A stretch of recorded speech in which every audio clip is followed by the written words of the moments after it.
नमस्कार दोस्तों, मैं ज्योतिष आचार्य वासुदेव मिश्रा आपका अपने चैनल एस्ट्रो मास्टर वासु में हार्दिक अभिनंदन करता हूं। दोस्तों, आज का यह ज्योतिष का कार्यक्रम आप सभी कर्क राशि के जातकों के लिए दैत्य गुरु शुक्राचार्य के राशि परिवर्तन प्रभाव को लेकर बड़ा ही खास कार्यक्रम साबित होगा।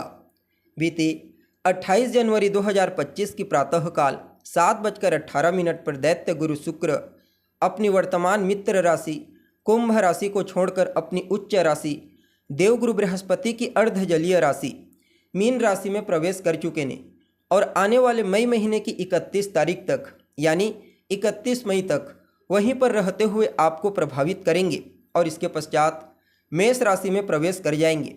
तो ऐसे में दैत्य गुरु शुक्र का अपनी उच्च राशि से गोचर करना आप सभी कर्क राशि वालों के लिए क्या परिणाम लेकर आया है। इस गोचर काल के दौरान शुक्र कहाँ कहाँ पर आपको श्रेष्ठ परिणाम प्रदान करेंगे, तो कहाँ कहाँ पर आपको सावधानी बरतनी होगी और किस प्रकार शुक्र की ताकत आपके जीवन काल में बड़ा उलटफेर करने वाली है, बड़ा परिवर्तन, सभी बातें बहुत ही विस्तार के साथ आपको बताएंगे। इसलिए वीडियो को लास्ट तक देखिए।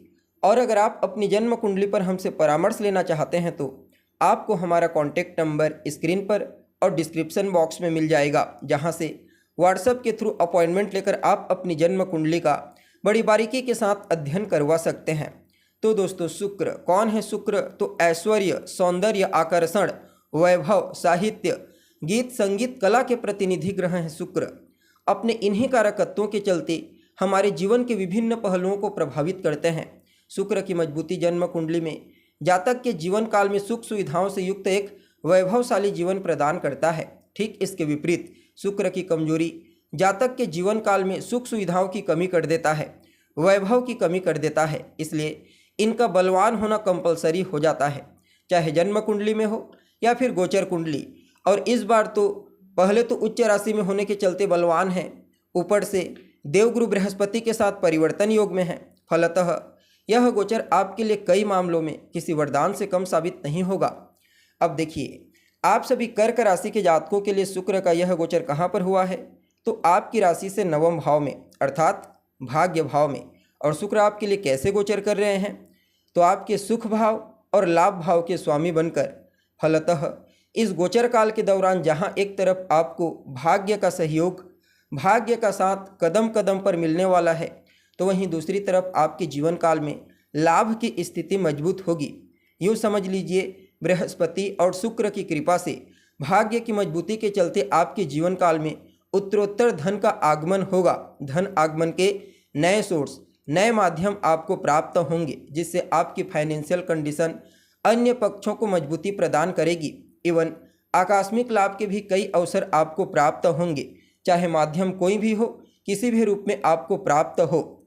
सिर्फ इतना ही नहीं, इस गोचर काल के दौरान ये दोनों ग्रह जहाँ एक तरफ आपकी बुद्धिमत्ता, आपके ज्ञान, आपके टैलेंट को जागृत करेंगे, तो वहीं दूसरी तरफ शारीरिक रूप से भी आपको बलवान बनाएंगे। जी हाँ, शारीरिक रूप से भी आप इस समय अपने आप को चुस्त दुरुस्त, बलिष्ठ और तंदुरुस्त महसूस करेंगे और अपने धार्मिक स्वभाव से, अपने शुद्ध चरित्र से, परोपकार की भावना और अपने गुणों के कारण हर किसी के दिल में आप राज करने वाले हैं। या फिर आप यूँ समझ लीजिए कि इस समय हर कोई आपको पसंद करेगा और ईश्वर के प्रति भी आपकी आस्था इतनी बेहतर होगी कि कहना ही क्या। और देखा जाए तो ईश्वर के प्रति यही आस्था आपको भौतिक संसार में भी श्रेष्ठता प्रदान करेगी। इस गोचर काल के दौरान जितना ज़्यादा आप अपने आप को ईश्वर के प्रति समर्पित करते हैं, सात्विकता के साथ जीवन जीते हैं, तो समझ लीजिए भौतिक सुख सुविधा के बारे में ज़्यादा सोचने की आवश्यकता नहीं होगी।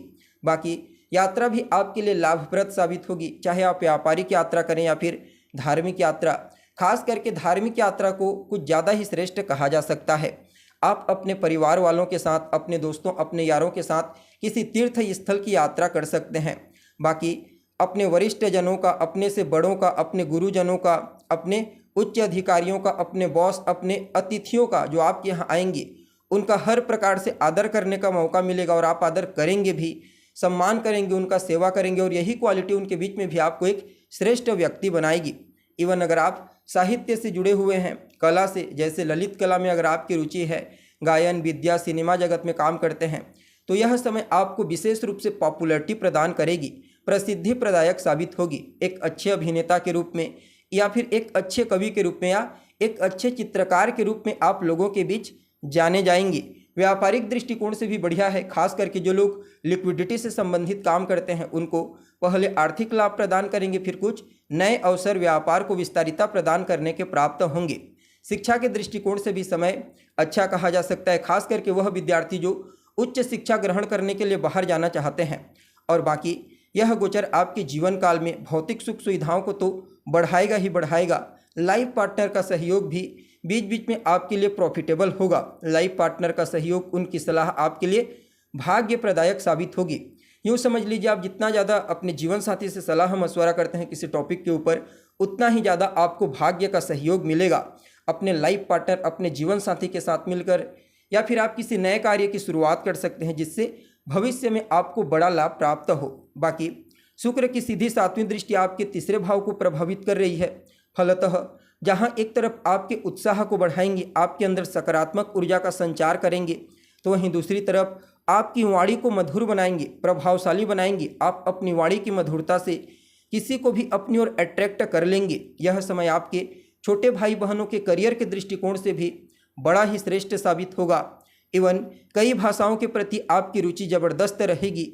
आपके द्वारा कोई भी संकल्प लिया जाता है, यानी कि अगर आप जिस भी कार्य को करने की ठान लेते हैं तो उसे पूरा किए बिना नहीं रुकेंगे। फलतः संकल्प पूरा करने के लिए भी समय बड़ा ही फेवरेबल रहेगा। बाकी आपको अपने दोस्तों का, अपने भाई बहनों का, सबका सहयोग प्राप्त होने वाला है। कुल मिलाकर के देखी जाए तो दैत्य गुरु शुक्र का यह गोचर आप सभी कर्क राशि वालों के लिए शनि के इस ढैया के दौर में भी बड़ा ही श्रेष्ठ रहेगा।